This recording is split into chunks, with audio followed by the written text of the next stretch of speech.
On the desolate surface of Kepler 442c's moon, they found not only the shattered remains of a giant predator, but also a girl, sleeping as if nothing dangerous lay beside her.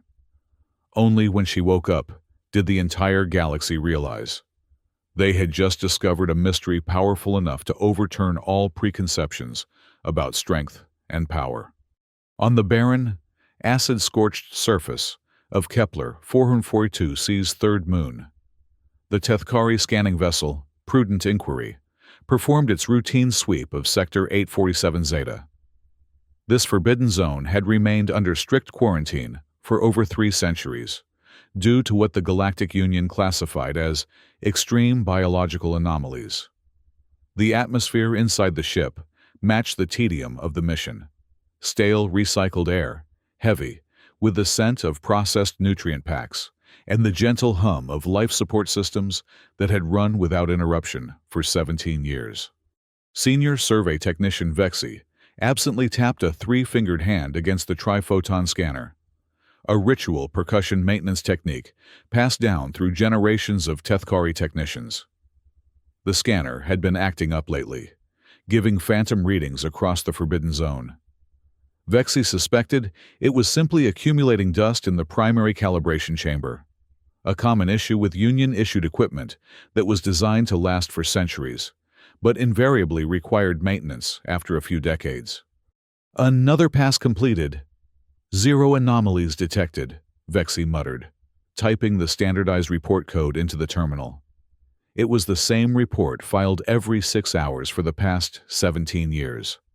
The Galactic Union's bureaucracy required no less than complete vigilance over Sector 847 Zeta, even though nothing had emerged from its surface since the initial quarantine. The Union's obsession with categorization had reached its apex with the development of the ACS, Apex Classification System, a meticulous scale that ranked every known species from 1 to 10 based on their potential threat level. Humans, with their limited physical capabilities but surprising adaptability, ranked a modest 3.7. The Tethkari, with their enhanced sensory capabilities but general pacifism, were a comfortable 2.4. But then, there were the Vorthax, crystalline apex predators that ranked a terrifying 8.7 on the scale. These 12-foot behemoths with exoskeletons, made of crystalline carapace and blood composed of highly corrosive acid, had been responsible for the complete devastation of 3 colonized moons before the Union managed to contain them. The last known Vorthax sighting had been precisely 287 years ago, right here in Sector 847 Zeta, which had prompted the immediate quarantine of the entire region. Vexi's attention drifted toward the viewscreen, showing the moon's surface below. Kepler 442c's third moon was not an inviting place. An atmospheric cocktail of methane and ammonia created perpetual acid storms that etched deep grooves into the rocky landscape. The only vegetation consisted of crystalline growths that occasionally ejected spurts of highly acidic compounds as a defense mechanism. No sentient species had ever evolved here, which made it the perfect natural prison for dangerous life forms. The scanner emitted a sudden, piercing alarm that jolted Vexi from the hypnotic state of boredom. "Alert! Biological signatures detected in quarantine zone," the computer's emotionless voice announced. Vexi's 6 eyes widened simultaneously as the readout materialized on the screen. "That's impossible," the technician whispered, reaching for the emergency protocol manual, a physical book kept precisely for situations where technological reliability might be compromised. The scanner was reporting 2 distinct biological signatures in close proximity. 1. Apex Predator Class, 8.7, Vorthac. 2. Non-threatening biological entity, classification, 1.2. "Computer, verify scan integrity," Vexi commanded, fingers trembling slightly. "Scan integrity at 99.87%. High confidence in biological signature detection," the computer responded. This presented an impossible scenario. A Vorthac, one of the most dangerous predatory species known to the Union, was somehow in the presence of a small, non-threatening life form? The two signatures were less than 3 meters apart, according to the scan coordinates. Vexi hesitated only briefly before activating the command center communication link. This development required immediate attention, regardless of the mountains of paperwork it would generate. Command, this is Senior Survey Technician Vexi aboard the Prudent Inquiry. I am reporting a Code 17 Alpha, requesting immediate consultation. Within minutes, the ship's small conference room was filled with the 4-member emergency response team. Security officers FTH Kai and Kaftai stood rigidly in their regulation positions, plasma rifles at the ready, despite being inside a secure vessel.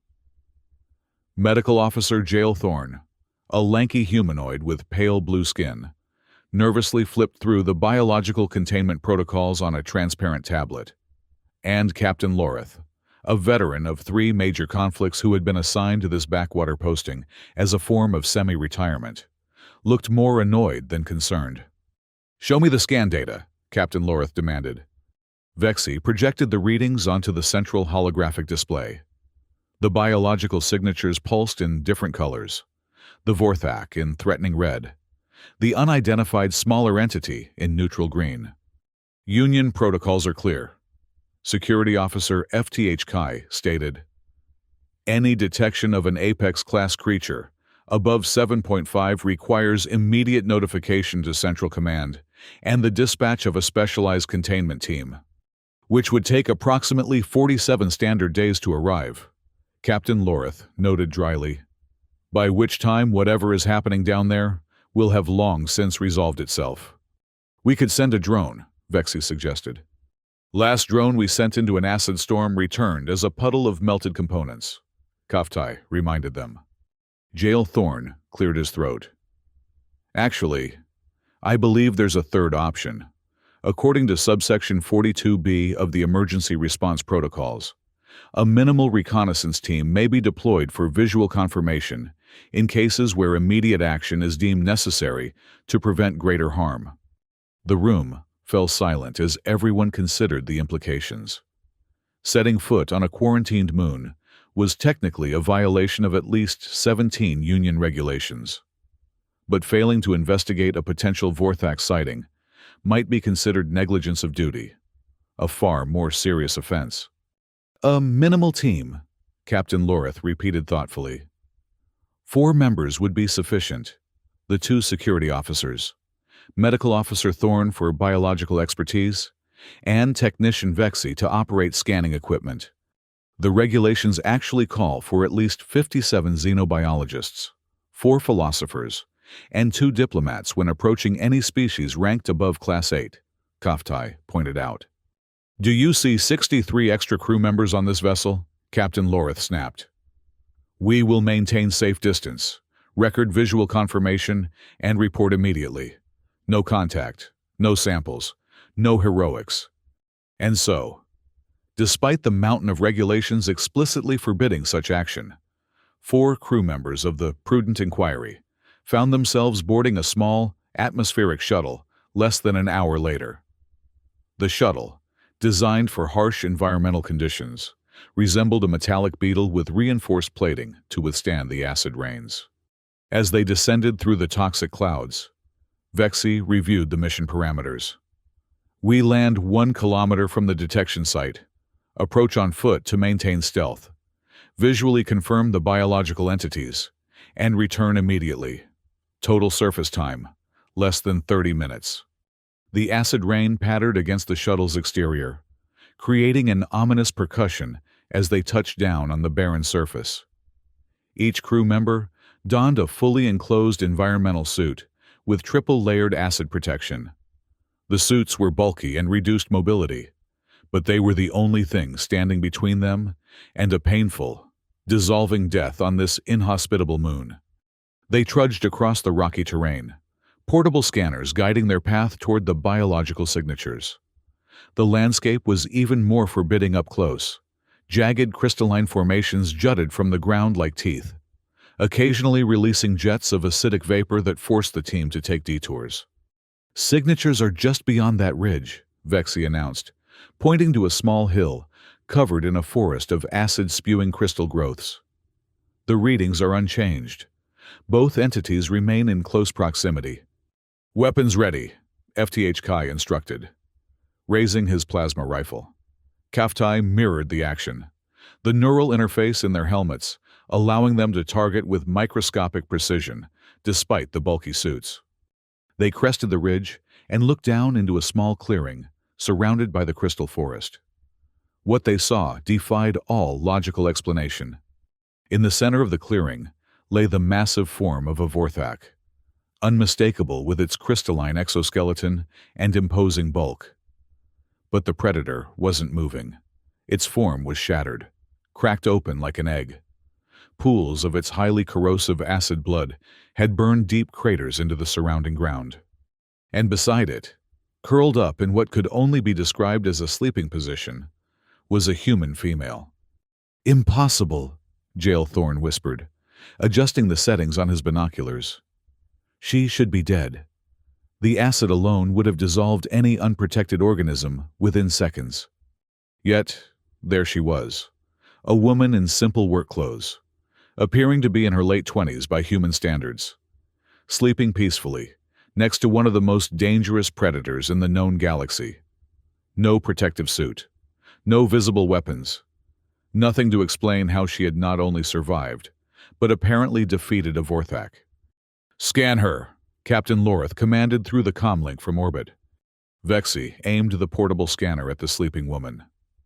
Human female, age approximately 29 Earth years.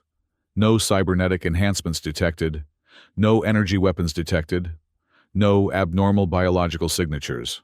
Classification 1.2, essentially harmless, according to the ACS. "That's impossible," FTH Kai insisted. "Nothing rated below Class 7 has ever survived a Vorthak encounter, let alone defeated one." As they watched in stunned silence, the woman stirred. She stretched, yawned, and slowly sat up, blinking away sleep. Her eyes widened slightly as she noticed the environmental suits staring down at her from the ridge. The security officers immediately raised their weapons, training them on the seemingly harmless human. "Don't move!" FTH Kai shouted, his voice amplified by the suit's external speakers. The woman looked around, taking in the alien landscape, the dead predator beside her, and the armed figures on the ridge. Her expression registered surprise, but curiously, not fear. "Do you have coffee?" she asked in a calm, slightly groggy voice. The 4 crew members exchanged confused glances inside their helmets. Of all possible responses to their armed presence, this was perhaps the least expected. "Identify yourself," Kaftai demanded. "Ariel Spencer," she replied, standing up and brushing moondust from her clothes. "Earth citizen, accountant, currently on sabbatical." She glanced at the dead Vorthak beside her and added, almost as an afterthought, "Had a bit of trouble with the local wildlife." Jael Thorne stepped forward cautiously. "Ms. Spencer, are you aware that you're on a quarantined moon in the presence of an Apex-class predator?" Ariel shrugged. "I was camping. It attacked me while I was sleeping. I woke up, dealt with it, then went back to sleep because, honestly, I was exhausted." She looked at them expectantly. "So, coffee?" The team was at a complete loss. Their training had never covered how to handle a situation where a Class 1.2 lifeform casually dispatched a Class 8.7 predator and then requested caffeine. "You will need to come with us," FTH Kai stated firmly. "Union protocols require full debriefing and examination after any contact with quarantine zones or Apex-class creatures." Ariel sighed. "I figured there'd be paperwork. There's always paperwork." She took one last look at her campsite, a simple sleeping bag and a few personal items, before gesturing to the team. "Lead the way. But seriously, coffee would be great." The return journey to the shuttle was tense. The security officers kept their weapons trained on Ariel, despite her continued classification as harmless on their scanners. Vexi repeatedly ran diagnostic checks on the equipment, convinced there must be some malfunction explaining the contradiction between their readings and the dead Vorthak. Once aboard the shuttle, Jael Thorne conducted a basic medical scan. No injuries, no sign of acid burns, slightly elevated cortisol levels, but otherwise perfectly normal human biology. He shook his head in disbelief. Ms. Spencer, how exactly did you deal with the Vorthak? Ariel, who had been provided with a standard emergency ration pack, but was disappointedly informed that the shuttle carried no coffee, looked up from her meal. Oh, that basic anatomy. Really. Crystalline exoskeletal structures typically have joint vulnerabilities. Applied leverage to the primary thoracic junction. Once the exoskeleton cracked, the internal pressure did the rest. She took another bite of the bland ration bar. It's actually quite similar to how I handle particularly stubborn spreadsheet formulas. The crew stared at her in stunned silence. She had just described casually executing a combat maneuver that even elite Union Special Forces struggled to perform with advanced weaponry. And she had compared it to accountancy work. By the time they returned to the prudent inquiry, word of their discovery had already spread throughout the small vessel. The entire crew of 17 gathered in the observation deck as Ariel was escorted aboard, all staring at the unassuming human woman who had apparently done the impossible. Captain Lorith had already initiated the mandatory quarantine protocols. Ariel was placed in a secured guest quarters, essentially a comfortable cell, while the bureaucratic machinery of the Galactic Union ground into motion. I've submitted the preliminary report to Central Command, Captain Lorith informed his officers. They've classified this as a Priority 1 anomaly. A response team is being dispatched immediately. How immediately? Vexi asked. They're estimating arrival within 14 standard days, the captain replied. Jael Thorne frowned. That's unusually fast for the Union. They must be taking this very seriously. Indeed they were. Within hours, the prudent inquiry began receiving a flood of communications from various Union departments, each demanding exclusive access to Ariel Spencer. The Department of Xenobiology insisted she be preserved in pristine condition for genetic sampling. The Military Strategic Command requested immediate transfer to a secure facility for capability assessment. The Philosophical Ethics Council demanded a full cognitive evaluation to determine her moral structure. The Religious Harmony Directorate inquired whether she exhibited any prophetic tendencies. The Commercial Development Bureau asked if her abilities could be monetized or licensed. Meanwhile, Ariel Spencer sat in her quarters, reviewing the 17,000-question standard anomaly interview form she had been provided with.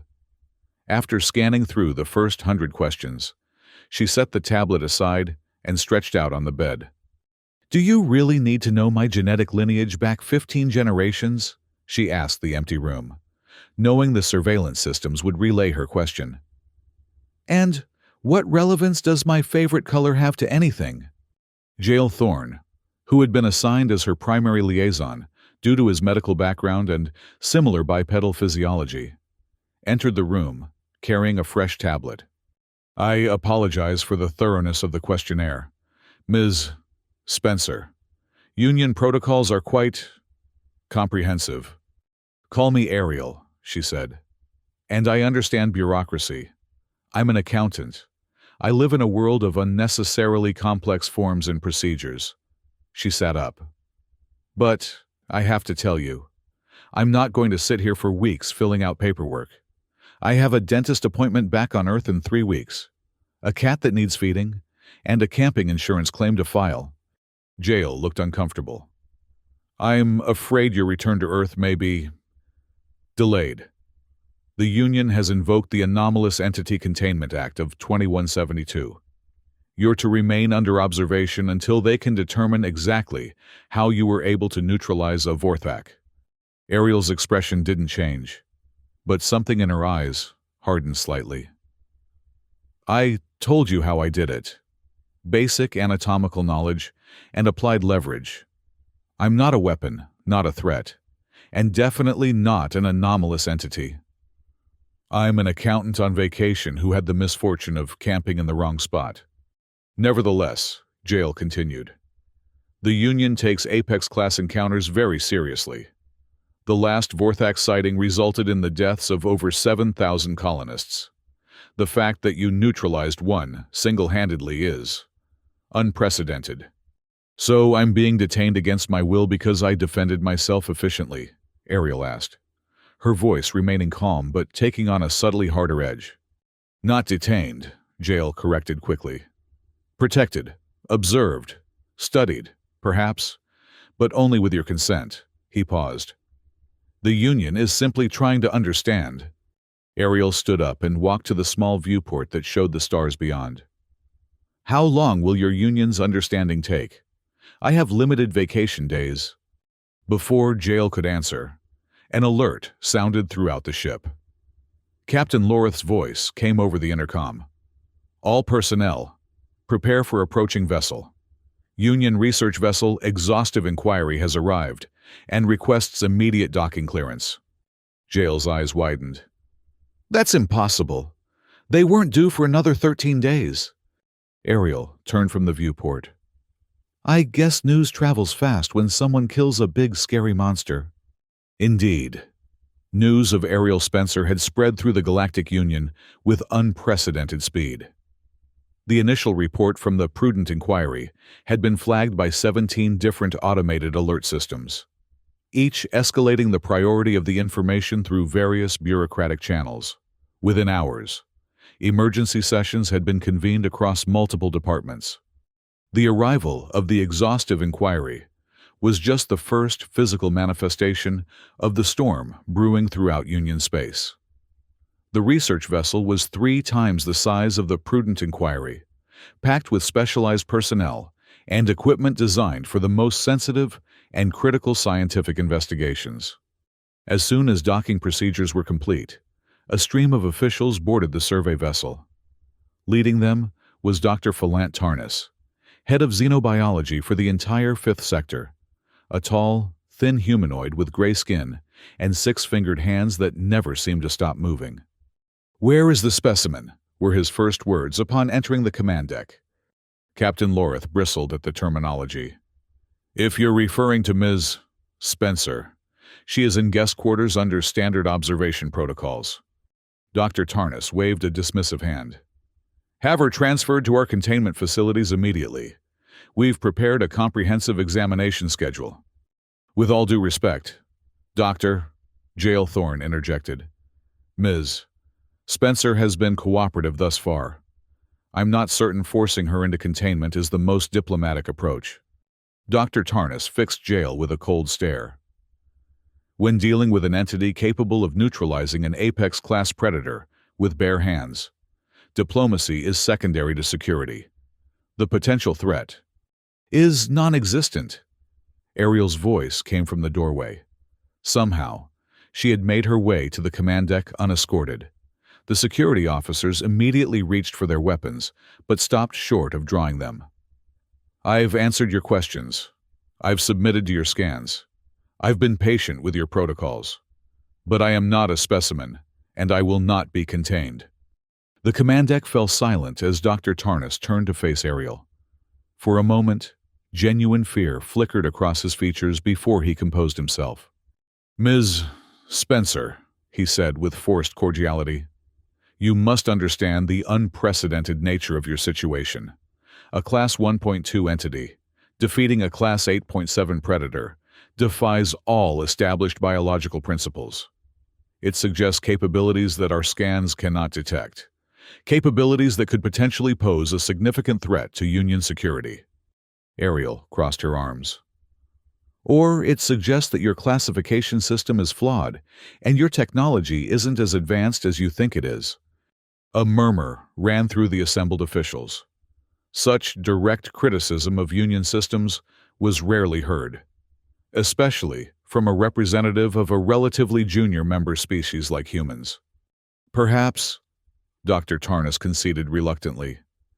There are aspects of human physiology we have yet to fully understand, which is precisely why comprehensive examination is necessary. I'm not refusing examination, Ariel clarified. I'm refusing to be treated like a dangerous specimen. I will cooperate with reasonable requests, answer reasonable questions, and submit to non-invasive scans. But I will not be caged, dissected, or experimented upon. Captain Lorith, seeing an opportunity to diffuse the tension, stepped forward. A compromise, then. Ms. Spencer remains in guest quarters on the Prudent Inquiry, while your team conducts their examinations here, under the supervision of our medical officer. Dr. Tarnas clearly wanted to object, but seemed to realize he had little leverage. Despite the union's regulations, physically forcing Ariel into containment would violate at least 7 interspecies rights agreements, and more pragmatically, no one was entirely certain what would happen if they tried to force the woman who had killed a Vorthak with her bare hands.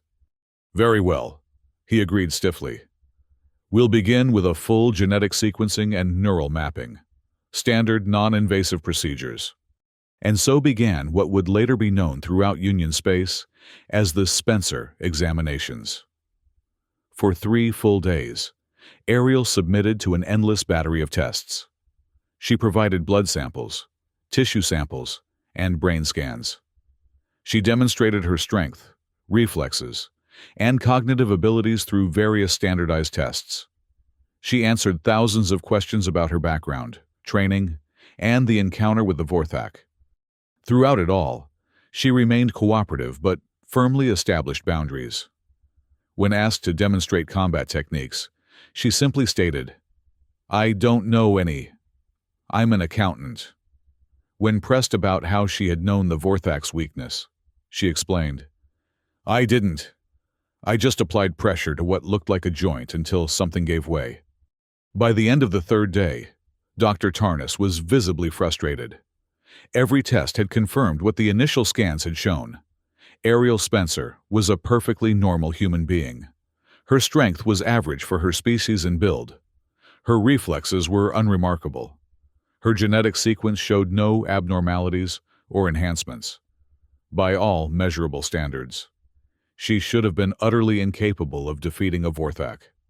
There must be something we're missing, Dr. Tarnas insisted, during a private meeting with his research team and the Prudent Inquiry officers. Perhaps some form of technological assistance that our scans cannot detect. She was wearing standard Earth camping attire when we found her, Vexi pointed out. No technology beyond a simple wrist chronometer and a pocket multi-tool. Then perhaps a psychological factor, suggested one of the research team members. A unique mental state that allowed her to identify and exploit weaknesses that others would miss. Jael Thorne, who had spent the most time with Ariel, shook his head. Her psychological profile is remarkably stable. No unusual traits beyond a slightly higher than average pragmatism score. Then what? Dr. Tarnas demanded, slamming a 6-fingered hand on the conference table. What are we missing?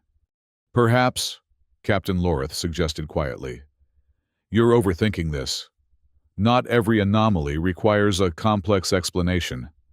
Dr. Tarnas scoffed. A Class 1.2 entity, defeating a Class 8.7 predator, is not just an anomaly. It's a fundamental challenge to our understanding of biological capabilities. Or, Jael offered, it's a reminder that circumstances and individual actions sometimes transcend our classification systems. While the debate continued in the conference room, Ariel Spencer sat in her quarters, staring out at the stars. She had been provided with a communication terminal that allowed her limited access to the Union Information Network. What she discovered alarmed her. News of her encounter with the Vorthak had spread throughout Union space like wildfire. 17 different scientific journals had already published special editions discussing the theoretical implications.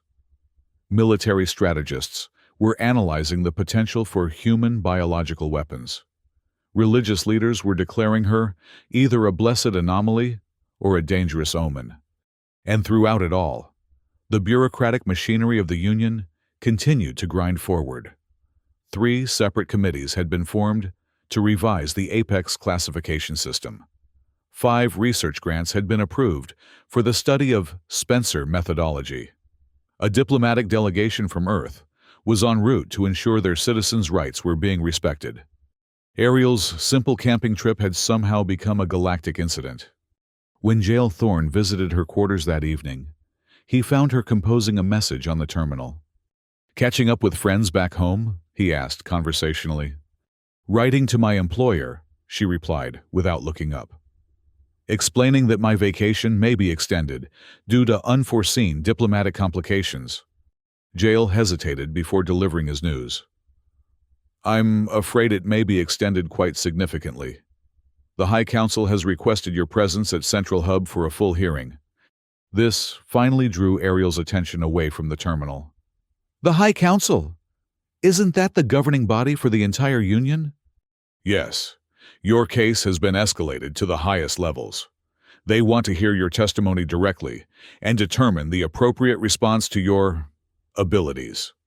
Ariel leaned back in her chair, exhaling slowly. "All this because I managed not to get eaten while camping. All this because you did something that, according to all our understanding, should have been impossible," Jael corrected. "The Union builds its policies on predictability and classification. You've disrupted both." "And if I refuse to go?" Jael looked uncomfortable. "The exhaustive inquiry has been instructed to transport you to Central Hub, regardless of your preference, though they would strongly prefer your willing cooperation."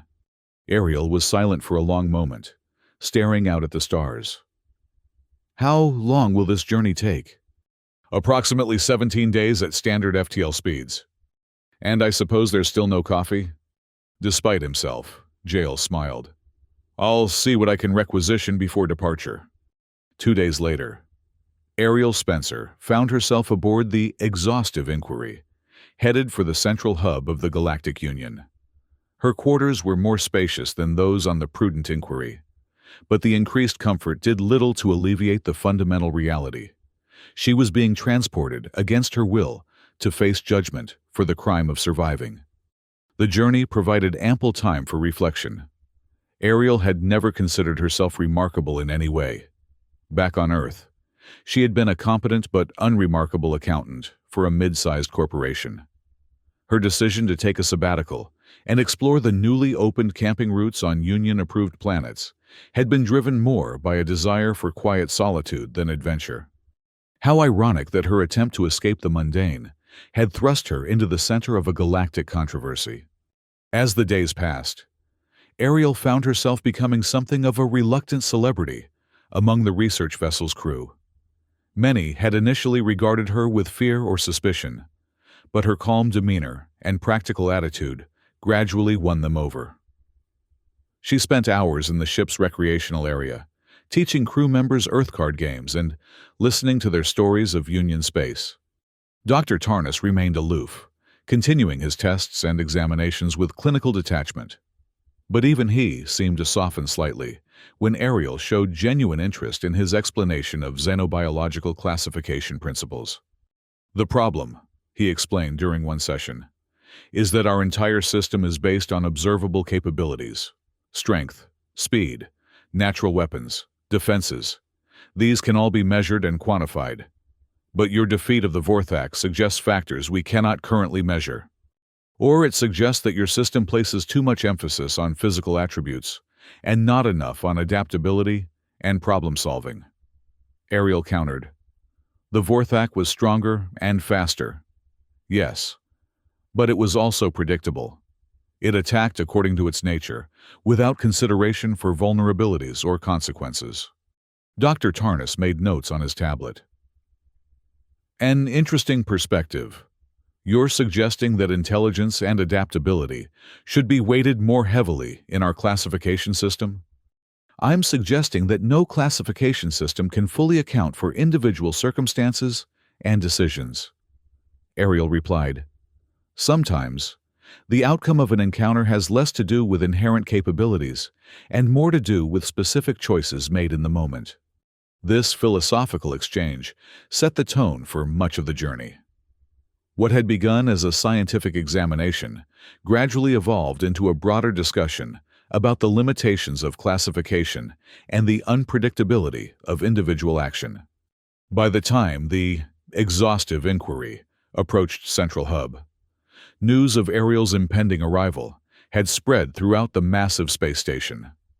The Central Hub of the Galactic Union was a marvel of engineering, a constructed world larger than many moons, housing representatives from all 23,000 member species.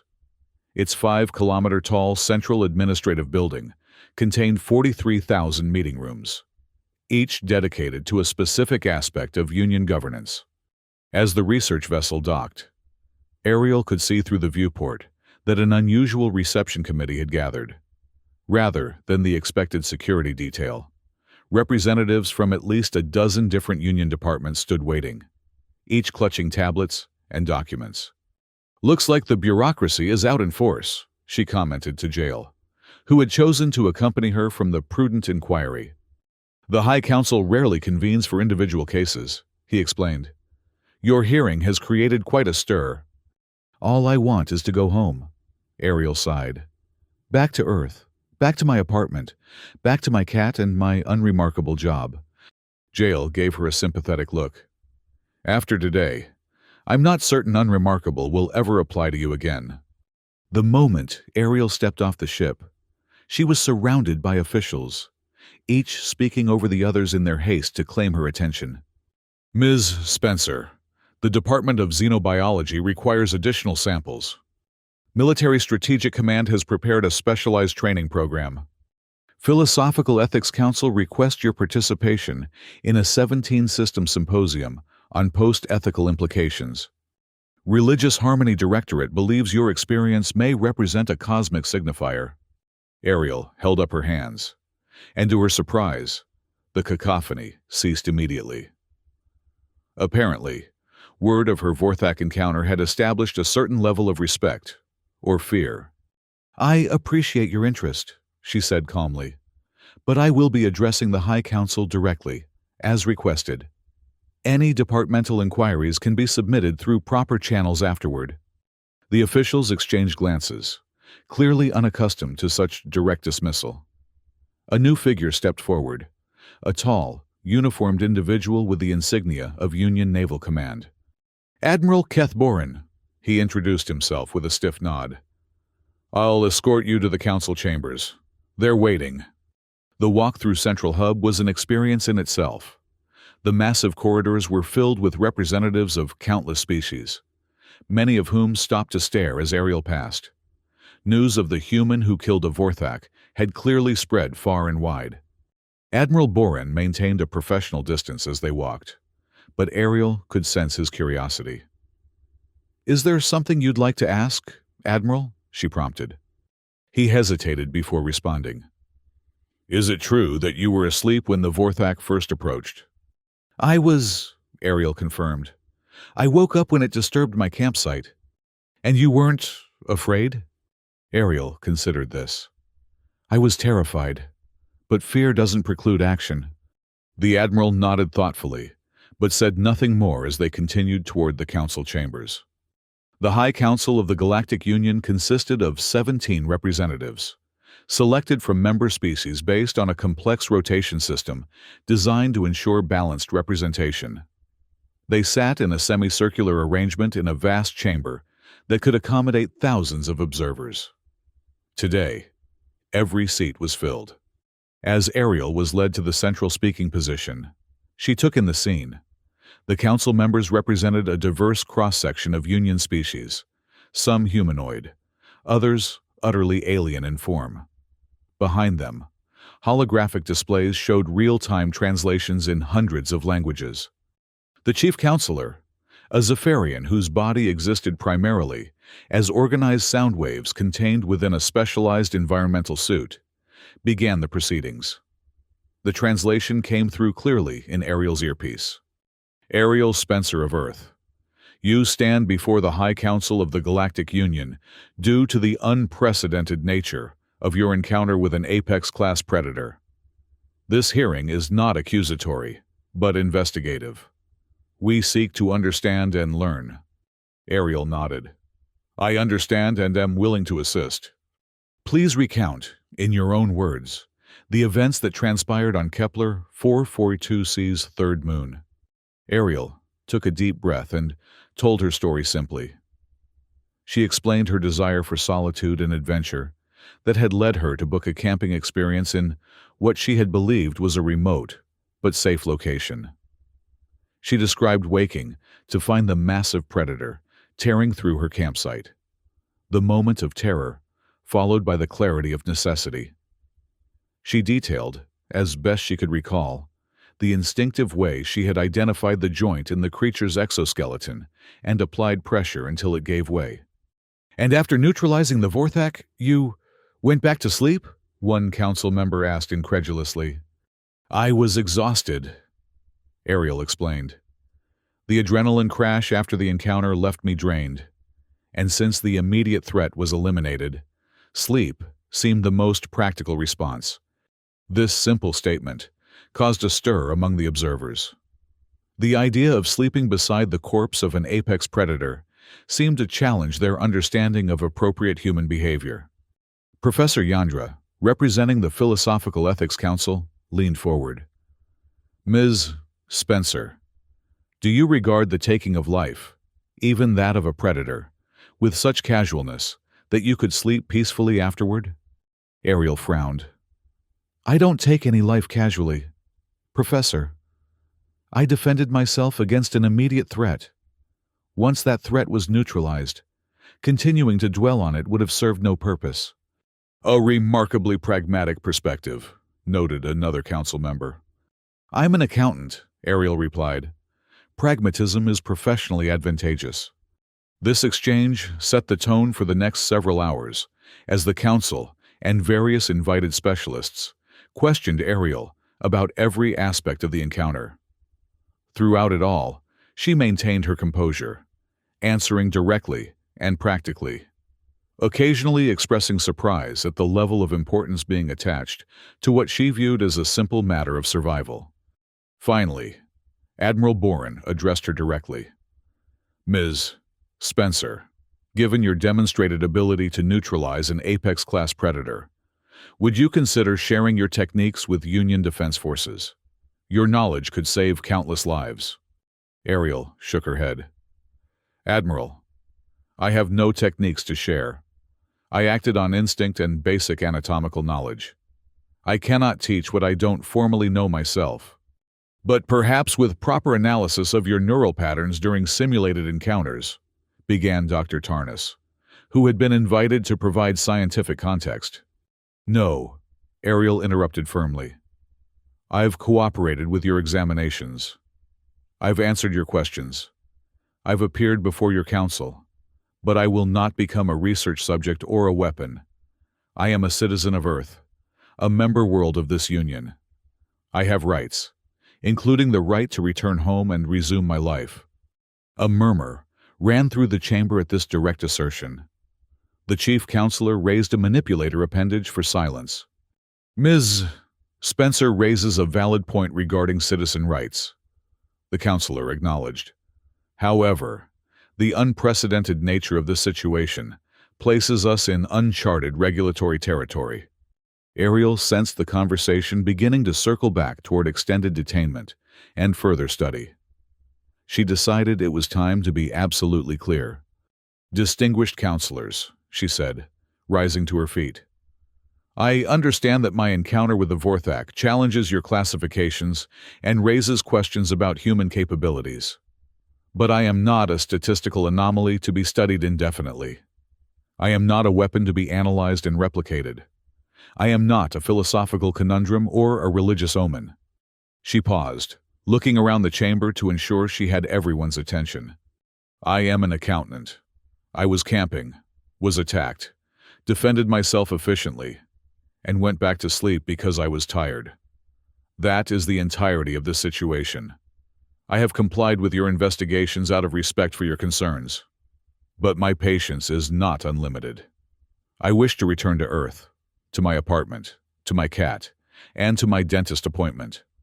I wish to file my camping insurance claim and resume my unremarkable life. The chamber fell silent. For all the complex deliberations and specialized investigations, this simple, direct statement cut through the bureaucratic haze like a precision instrument. After a moment, a new voice spoke up, a representative from the Galactic Insurance Regulatory Commission who had been observing the proceedings. "If I may, counselors," said Q. Morrell, the coordination officer. "Perhaps we're approaching this from the wrong perspective. Ms. Spencer's situation might be better addressed through our established protective asset protocols, rather than as an anomaly investigation." The chief counselor turned toward the insurance representative. "Explain." "Ms. Spencer has demonstrated a capability that, while unexpected, is clearly beneficial to union interests. Rather than detaining her for study, we might instead classify her as a galactic protected entity, ensuring both her freedom and the union's ability to benefit from her continued well-being." This suggestion sparked intense discussion among the council members. The concept of a galactic protected entity was typically reserved for rare natural phenomena or irreplaceable cultural artifacts, not individual citizens. But as the debate continued, the elegant simplicity of the solution became apparent. After 3 hours of deliberation, during which Ariel was permitted to retire to a comfortable waiting area, where, to her delight, actual coffee had been provided, the council reached its decision. Upon returning to the chamber, Ariel found the atmosphere had shifted from interrogative to ceremonial. The chief counselor addressed her formally. "Ariel Spencer of Earth, the High Council has reached a unanimous decision.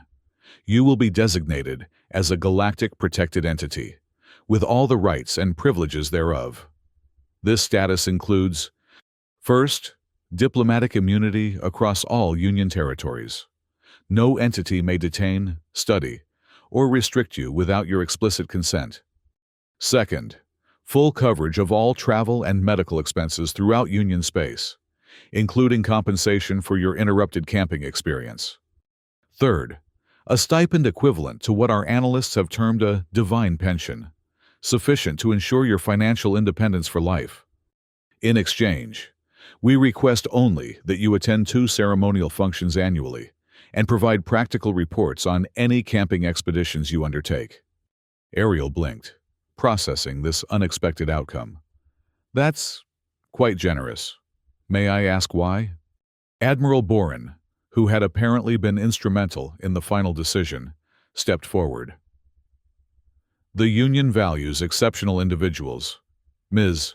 Spencer, your encounter with the Vorthak has demonstrated qualities that, while we may not fully understand them, clearly deserve recognition and respect. What went unspoken, but was understood by all present, was the pragmatic reality. Keeping Ariel Spencer content and cooperative was far preferable to risking her displeasure. A human who could casually neutralize an apex predator and then take a nap beside its corpse was not someone the Union wished to antagonize. "So I'm free to go home," Ariel confirmed.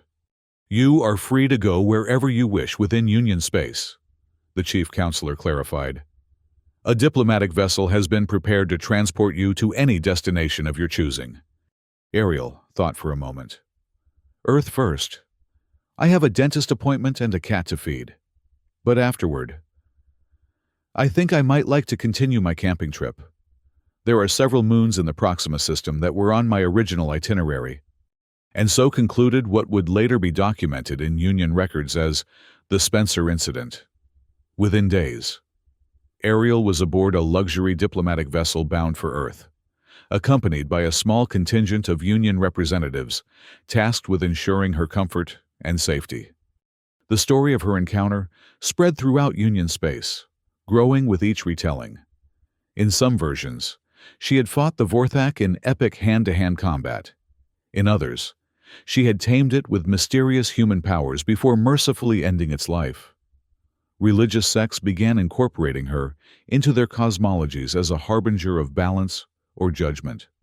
Ariel ignored most of this, focusing instead on the practical benefits of her new status. Her divine pension allowed her to extend her sabbatical indefinitely. The diplomatic immunity meant she could travel without the usual mountains of union paperwork, and the guaranteed safety escorts, always maintaining a respectful distance of at least 5,000 kilometers, ensured that her future camping trips would be undisturbed by local predators or overzealous bureaucrats. 6 months after the hearing, Ariel had visited 12 star systems, camping on moons and planets that few humans had ever seen. Her official reports to the Union were models of brevity. Still alive. Killed nothing this month. Coffee remains scarce in the Andromeda Arm. Recommend improvements to brewing equipment on diplomatic vessels.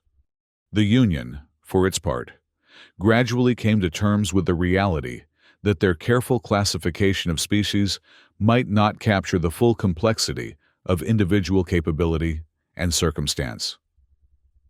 The Apex classification system underwent a subtle revision, with adaptability and problem-solving weighted more heavily in the algorithms.